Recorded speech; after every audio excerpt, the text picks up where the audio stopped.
Samuel Johnson, an 18th century Englishman of letters, once said that patriotism is the last refuge of the scoundrel, meaning that sometimes awful, illegal, or unethical acts are justified by the love of one's country once all other arguments made to justify them have been debunked. And it's very true that terrible things have been done in the name of patriotism. One need not look further than the congressional baseball game attack just a couple of weeks ago, or the Oregon militia standoff last year. But are these instances a corrupted, chauvinistic version of patriotism? Or is this patriotism's logical end, and we refuse to recognize it? The odd thing, though, about patriotism is that patriotism does not seem to be a foundational part of a state, since at its core, government is contractual.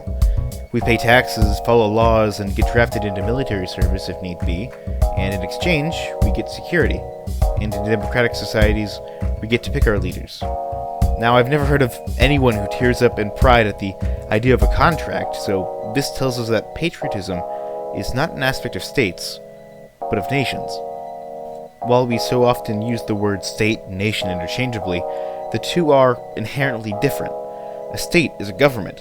It has borders, makes laws, and is able to police itself.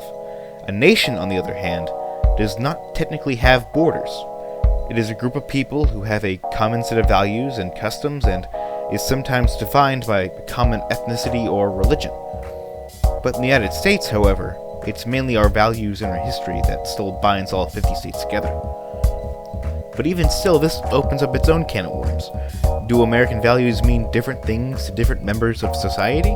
Is America even made up of one nation, or are there tangible fractures in American society because of religious, racial, class, or political differences that cause certain groups to not consider others true Americans? Either way, for the sake of simplicity, let's just ignore political polarization for the time being. Now, the interesting thing about American political culture is that, unlike, for instance, Canada, the US is a country born out of protest and rebellion. So it would make sense for Americans to continue this legacy of pointing out hypocrisy, exercising free speech, and fighting for what they think is right. But how far is too far? In this respect, it seems like the values of the American nation, mainly fighting against tyranny, are at odds with the constraints that come with having a state. In other words, rebellion has come at odds with order. Now, do I have the silver bullet to this problem? Not necessarily. It could just be that we need to realize that a healthy middle ground between rebellion and order is the best way to ensure our country's longevity without sacrificing our values, i.e. via peaceful protest and healthy criticism.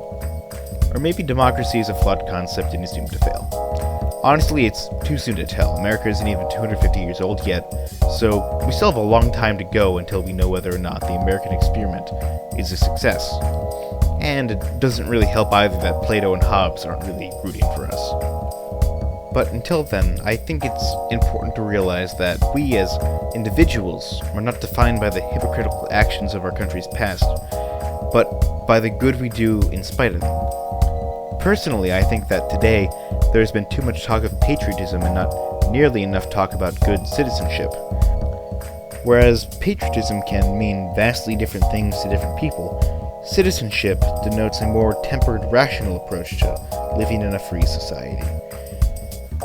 Now, this doesn't even begin to touch the idea that patriotism has become deeply partisan in this day and age. In other words, I feel that patriotism has less and less to do about representing the values of our nation, but rather the views of a party. For example, I don't think it's unfair to say that one half of the political spectrum sees Hillary Clinton as a dedicated civil servant, while the other half sees her as nothing more than a traitor. Now, while this all may seem bleak, we don't have the luxury of doubting democracy's capacity to succeed, really, even though that's what I spent a lot of this video sort of talking about. In order to make our nation whole again, we need to keep building bridges and keep forging conversations with the other side. That's what we've been doing up until this point, and it hasn't worked out too badly yet. Overall, though, I want to live in a country where we do the right thing, not one that's made up of scoundrels. And that's what real patriotism is, striving to make this country better. This has been 1C2.